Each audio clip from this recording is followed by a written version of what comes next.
அல்ஹம்துலில்லாஹ்.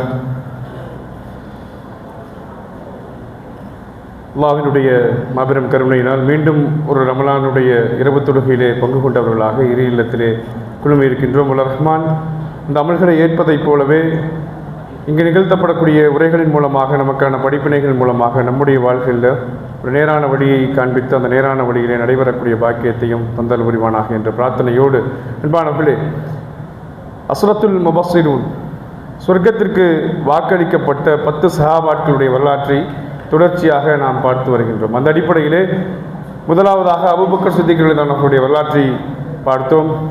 வரலாற்று நிகழ்வுகளே சில நிகழ்வுகளை குறித்து பார்த்தோம். உமர் ரலியல்லாஹு வரலாற்றை பார்த்தோம். இரண்டாவதாக சுப செய்தி சொல்லப்பட்ட நபர்.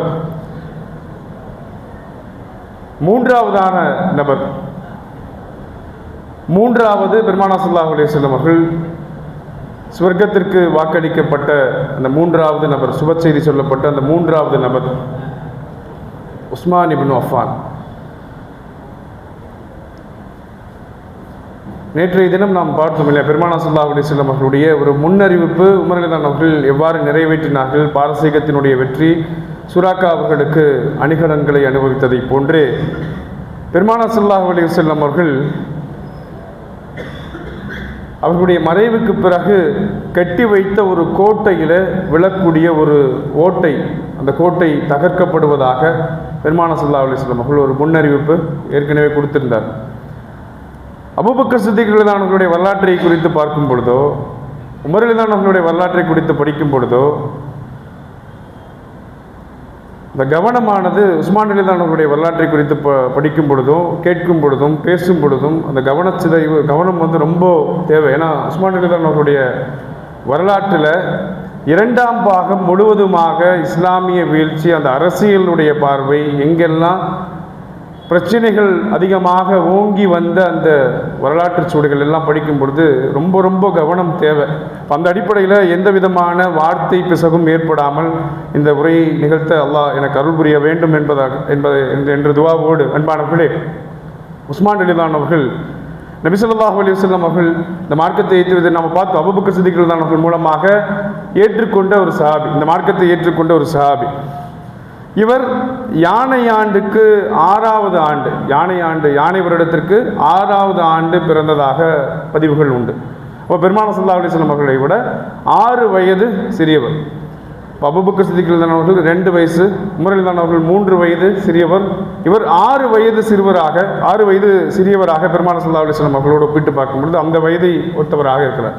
அப்போ இவர் இஸ்லாத்தை ஏற்ற போது இவருடைய வயசு தோராயமாக 34 வயதில் இந்த மார்க்கத்தை ஏற்றுக்கொள்கின்றார்கள். அன்பானவர்களே, இவரும் மிகப்பெரிய செல்வந்தர். உஸ்மான் ரலியல்லாஹு அவர்களை அடையாளப்படுத்தும் பொழுது மிகப்பெரிய செல்வந்தர், ஜவுளி வியாபாரம் செய்யக்கூடிய ஒரு வியாபாரியாக ஆரம்ப காலகட்டத்தில் இவர் இருந்தார். இந்த மார்க்கத்தில் இணைந்த பொழுது இவரும் பலரை போன்று கடுமையான துன்பத்திற்கும் துயரத்திற்கும் ஆளானார்கள். சொந்த வீட்டிலேயே கை கால்கள் கட்டப்பட்டு சிறை வைக்கப்பட்ட ஒரு சஹாபி, கை கால்கள் கட்டப்பட்டு வெளியில் போக முடியாத அளவுக்கு சிறை வைக்கப்பட்ட சஹாபி பெருமானா ஸல்லல்லாஹு அலைஹி வஸல்லம் அவர்கள் இவருடைய துன்பத்திற்காக இவர் அபிசீனியாவிற்கு ஹிஜ்ரத்தை பெருமானா ஸல்லல்லாஹு அலைஹி வஸல்லம் அவர்கள் இவரை அனுப்பி வைக்கிறாங்க. அப்போ 2 முறை ஹிஜ்ரத் செய்த சஹாபாக்களில் உஸ்மான் ரலியல்லாஹு அவர்களும் ஒருவர். அபிசீனியாவிற்கு ஹிஜ்ரத் போனதும் மதீனாவிற்கு ஹிஜ்ரத் போனதும் 2 ஹிஜ்ரத்தை மேற்கொண்ட ஒரு சஹாபியாகவும் உஸ்மான் ரலியல்லாஹு அவர்களை நம்மால் பார்க்க முடியும். அது மாத்திரமல்ல, பெருமானா ஸல்லல்லாஹு அலைஹி வஸல்லம் அவர்களுடைய 2 மகள்களை திருமணம் முடித்த ஒரு நபர். அதனாலேயே இவரை இரு ஒளி உடையவர் என்பதாக கூட அடையாளப்படுத்துகின்றார்கள். அப்போது பெருமானா ஸல்லல்லாஹு அலைஹி வஸல்லம் அவருடைய முதல் மகள் ருக்கையா ரலியல்லாஹு அவர்களையும் அவருடைய மரணத்திற்கு பிறகு உம்மு குல்சும் ரலியல்லாஹு அன்ஹா அவர்களையும் மனம் முடிந்த ஒரு சஹாபி. அப்போது பெருமானா ஸல்லல்லாஹு அலைஹி வஸல்லம் அவருடைய மருமகனார். அன்பானவர்களே, இவருடைய கொடை வள்ளல் எந்த அளவுக்கு இருந்தது என்று சொன்னால், தன்னிடத்தில் இருக்கக்கூடிய பெரும் பொருட்செலவுகளை இவரை கொஞ்சம் கூட எதிர்பார்க்காமல், எதையுமே எதிர்பார்க்காமல் செலவு செய்த நபர். மதீனாவினுடைய வருகைக்கு பிறகு, ஹிஜ்ரத் மேற்கொண்டு மதீனாவிற்கு வந்ததற்கு பிறகு கடுமையான தண்ணீர் பஞ்சம், தண்ணி எங்கேயுமே கிடைக்கல. அப்போ அந்த சூழலில் தன்னிடத்தில் இருக்கக்கூடிய 20,000 திர்ஹத்தை ஒரு ஒற்றை கிணற்றுக்காக அந்த பொருளாதாரத்தை கொடுத்து அந்த தண்ணீரை முஸ்லிம்களுக்காக வாங்கி பெற்றுக் கொடுத்தவர். பெருமானா ஸல்லல்லாஹு அலைஹி வஸல்லம் அவர்கள் இந்த ஒற்றை கிணற்றை யார் வாங்குகின்றார்களோ அவர்களுக்கு சொர்க்கத்திலே ஒரு ஊற்றை நான் வாக்களிக்கின்றேன் என்று பெருமானார் ஸல்லல்லாஹு அலைஹி வஸல்லம் அவர்களுடைய வாக்குக்கு இணங்க 20,000 திர்ஹத்தை செலவு செய்து அந்த ஒற்றை கிணற்றை வாங்கி மக்களுக்கு தானமாக கொடுத்த சஹாபி. அது மாத்திரமல்ல, எத்தனையோ போர்களுக்கு இவருடைய கொடைகளை அளவுபடுத்தி சொல்லும் பொழுது ஒரு போர்க்களத்தில் பைசாந்திய பேரரசு மதீனாவை தாக்குவதற்காக வந்து கொண்டிருக்கின்றது என்று பெருமானார் ஸல்லல்லாஹு அலைஹி வஸல்லம் அவர்களுக்கு அந்த செய்தி கிடைத்ததற்கு பிறகு பெருமானார் ஸல்லல்லாஹு அலைஹி வஸல்லம் அவர்கள் பொருளாதாரத்தை வேண்டி மக்களிடத்தில் கேட்டபோது இவர் கொடுத்த பொருளாதாரம் 1000 ஒட்டகங்கள், 50 குதிரைகள், 1000 தங்கக்கட்டி இவர் அந்த போர்க்களத்துக்காக வழங்குகிறார். அப்போ அந்த அளவுக்கு இவருடைய கொடை வள்ளல், அந்த அளவுக்கு இவர் பொருளாதாரத்தில் மிக உயர்ந்த இடத்தில் இருந்தாலும் அதை முழுவதுமாக இந்த மார்க்கத்திற்கு வழங்கியவர். இந்த குறிப்புகள் எல்லாம் ஏன் சொல்கின்றோம் என்று சொன்னால், பிற்காலத்தில் இவர் மீது இந்த குற்றச்சாட்டுகள் எல்லாம் வைக்கப்பட்டுச்சு. இப்போ அந்த அரசியல் நான் முன்னாடியே சொன்ன மாதிரி உஸ்மான் ரலியல்லாஹு அவருடைய குணத்தை ஆரம்ப காலகட்டத்திலிருந்து நாம் தெளிவாக பார்க்கணும். இப்போ அந்த பார்வை ஒரு கணத்தில் கூட பெருமானார் ஸல்லல்லாஹு அலைஹி வஸல்லம் அவர்களுடைய தோழர்கள் மீது நம்முடைய எண்ணம் எந்த இடத்துலையும் போயிடக்கூடாது, தவறான எண்ணம் எந்த இடத்துலையும் போயிடக்கூடாதுங்கிறதுக்காகத்தான் இந்த குறிப்புகள் எல்லாம் ஆழமாகவே சொல்லப்படுகின்றது. அன்பானவர்களே, பெருமானார் ஸல்லல்லாஹு அலைஹி வஸல்லம் அவர்களுடைய மறைவுக்கு பிறகு, அபூபக்கர் சித்திக் அவர்களுடைய மறைவுக்கு பிறகு, உமர் ரலியல்லாஹு அவர்களுடைய மறைவுக்கு பிறகு உஸ்மான் ரலியல்லாஹு அவர்கள் ஆட்சி பொறுப்பு கலீஃபாவாக பொறுப்பேற்றுகின்றார். கலீஃபாவாக பொறுப்பேற்கும் பொழுது கூட 3 நாட்கள் தொடர்ச்சியாக யார் அடுத்த கலீஃபா என்ற விவாதம் நடைபெறுது. அந்த விவாதத்தில் அலி ரலியல்லாஹு அவர்களும் உஸ்மான் ரலியல்லாஹு அவர்களும் இரு சேர 2 சைட்லையுமே அந்த டிஸ்கஷன் போயிட்டே இருக்குது. மாறி மாறி அப்துர் ரஹ்மான் இப்னு அவுஃப் ரலியல்லாஹு அவர்களுடைய தலைமையில் பல்வேறுபட்ட முயற்சிகளுக்கு பிறகு உஸ்மான் ரலியல்லாஹு அவர்களுக்கு அந்த பொறுப்பு வழங்கப்படுது. இது தொடர்ச்சியாக பெருமானார் ஸல்லல்லாஹு அலைஹி வஸல்லம் அவர்களுடைய வரலாற்றில் அந்த சுப செய்தி வரும்பொழுது இந்த 3வது இடம் உஸ்மான் ரலியல்லாஹு அவர்களுக்கு கொடுத்தது மாதிரியே நிறைய ஹதீஸுகள் தொடர்ச்சியாக இவர் 3வது இடத்துல நிற்கக்கூடிய அந்த நிலையை பெருமானார் ஸல்லல்லாஹு அலைஹி வஸல்லம் அவர்கள் பார்க்குறாங்க. அப்போ இந்த மாதிரியான ஒரு சூழ்நிலையில் தான் இவர் அந்த ஆட்சி பொறுப்பு ஏற்கிறாங்க. அந்த ஆட்சி பொறுப்பு ஏற்கும் பொழுது பல்வேறுபட்ட சஹாபாக்கள் இல்லாத ஒரு கால சூழ்நிலை. முஸ்லீம்கள் அதிகப்படியாக இருந்தாலும் கூட பல நாடுகளை ஆட்சி செய்து நிறுவனம் செய்து உமர் ரலியல்லாஹு அவர்களுடைய சிறந்த ஆட்சி எல்லா வகையிலும் இவருக்கு தோதுவாக அமைந்திருந்தாலும் கூட ஆரம்ப காலகட்டத்தில் இவரும் அதை முழுமையாக பயன்படுத்துகிறார். முதலாக கடற்படை உருவாக்கம் உஸ்மான் ரலியல்லாஹு அவர்களுடைய காலகட்டத்தில் தான் உருவாகுது. முஆவியா ரலியல்லாஹு அவர்கள் சிரியாவினுடைய ஆளுநராக பதவியேற்கும் பொழுது உமர் ரலியல்லாஹு அவர்களிடத்திலே கேட்குறாங்க, ஒரு கடற்படை உருவாக்க வேண்டும். அப்போ உமர் ரலியல்லாஹு அவர்கள் அவருடைய அந்த திட்டத்தை பார்த்து விட்டு சொன்ன வார்த்தை, இந்த அடிப்படையில் கடற்படையை உருவாக்கினோம் என்று சொன்னால் மிகப்பெரிய உயிர் சேதம் ஏற்படும்ங்கிறதுனால அந்த திட்டத்தை உமர் ரலியல்லாஹு அவர்கள் ஒத்தி வைத்திருந்தார்கள். ஆனால் பிறகு மீண்டும் முஆவியா ரலியல்லாஹு அவர்கள் வேறொரு திட்டத்தினுடைய அடிப்படையில் கொண்டு வந்து உஸ்மான் ரலியல்லாஹு அவர்களிடத்தில் காட்டப்பட்ட பொழுது உஸ்மான் ரலியல்லாஹு அவர்கள் அதை அங்கீகரித்து முதலாக கடற்படையை உருவாக்கிய ஒரு கலீஃபா. அப்போ இஸ்லாத்தினுடைய காலகட்டத்தில் முதலாக கடற்படையை உருவாக்கிய ஒரு கலீஃபா. அந்த கடற்படையின் வைத்துக்கொண்டு ஹிஜ்ரி 28வது ஆண்டு இவர்கள் சைப்ரஸ் தீவை கைப்பற்றப்பட்டு சைப்ரஸ் தீவு ஆனால் கடல் வழியாக மிகப்பெரிய போர் நடக்காமல் உடன்படிக்கையின் மூலமாக கைப்பற்றப்படுகின்றது. பிறகு வட ஆப்பிரிக்கா இந்த கடற்படையை வைத்துக்கொண்டு முதலாக அவர்கள் கைப்பற்றுகின்றார்கள். அப்போ இப்படி பல்வேறுபட்ட போர்களில் உஸ்மான் ரலியல்லாஹு அவர்களுடைய ஆட்சி காலகட்டத்திலும் பல்வேறு ஊர்களை கைப்பற்றுறாங்க. துனிசியா, மொரோக்கோ மாதிரியான நாடுகளையும் இவர்கள் கைப்பற்றுகின்றார்கள். அரபுலக வரலாற்றிலேயே ஹிஜ்ரி 31வது ஆண்டு கடல் போர் ஒன்று நடைபெற்று அந்த கடல் போரில் பல்வேறு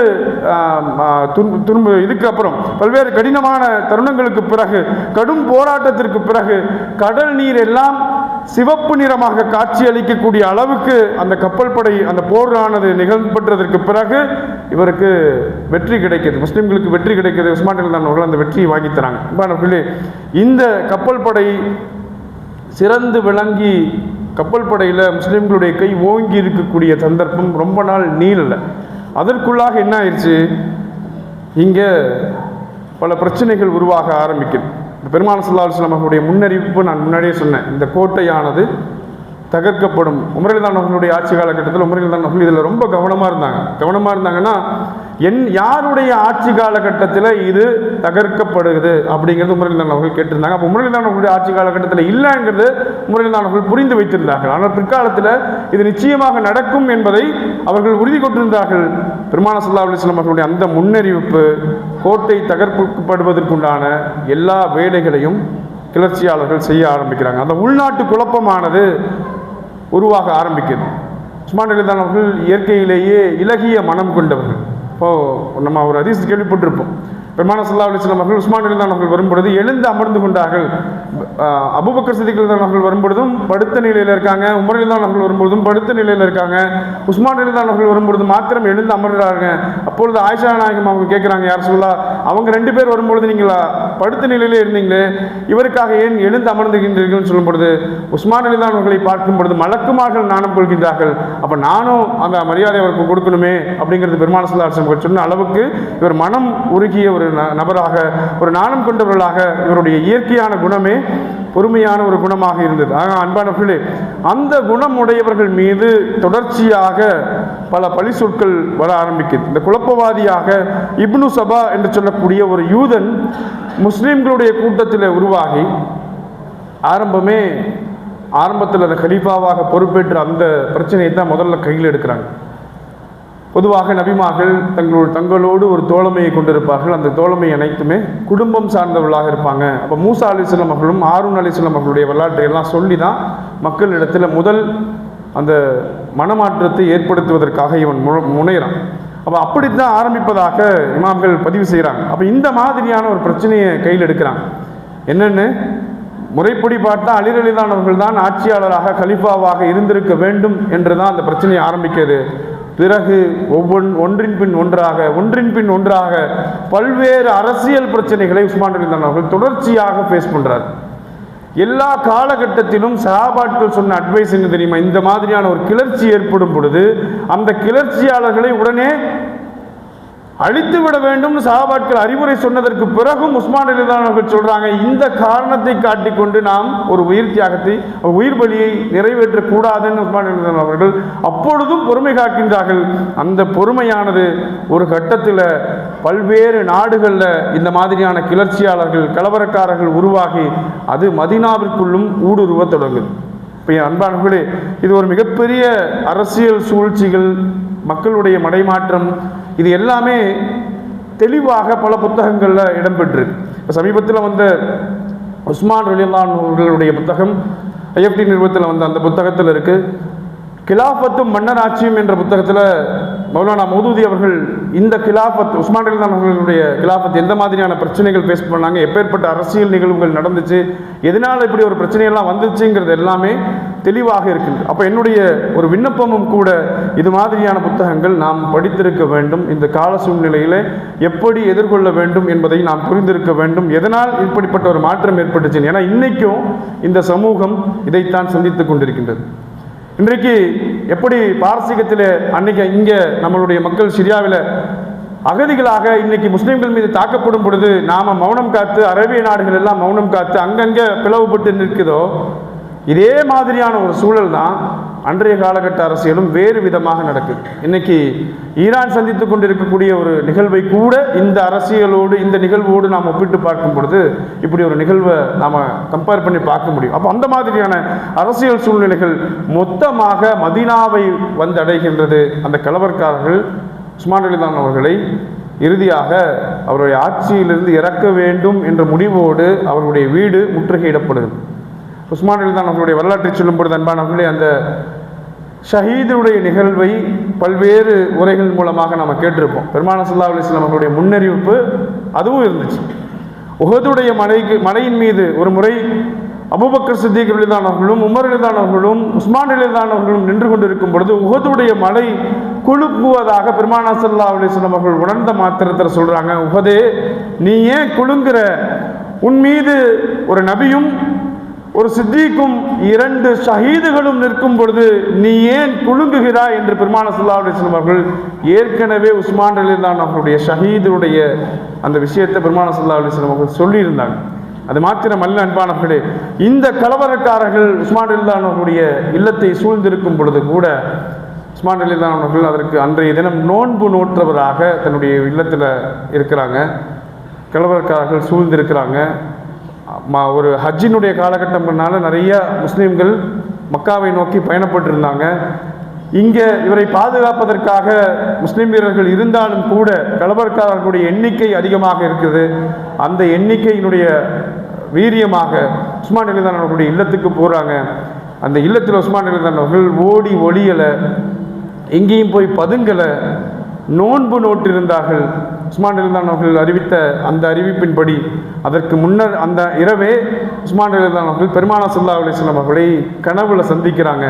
பெருமானார் ஸல்லல்லாஹு அலைஹி வஸல்லம் அவர்களுடைய வாக்கு, உஸ்மானே, இன்றைய தினம் நோன்பு நோட்டு இருக்கின்றாய், எங்களோடு நீ நோன்பு திறக்கப் போகின்றாய்னு பெருமானார் ஸல்லல்லாஹு அலைஹி வஸல்லம் அவர்கள் கனவுல அவருக்கு சொன்ன வாக்குறுதியோடு தன்னுடைய மனைவி உடன் இருக்க திருக்குரானை ஓதியவராக உஸ்மான் ரலியல்லாஹு அன்ஹு அவர்கள் அமர்ந்திருக்கின்றார்கள். இந்த திருக்குரானை ஓதியவர்னு சொன்னால் பெருமானார் ஸல்லல்லாஹு அலைஹி வஸல்லம் அவர்கள் வஹி இறங்கியதற்கு பிறகு இந்த திருக்குரானை எழுத்து வடிவிலே ஏற்றுவதற்கு உஸ்மான் ரலியல்லாஹு அன்ஹு அவர்களைத்தான் அதிகமாக இடம்பெற செய்திருக்காங்க.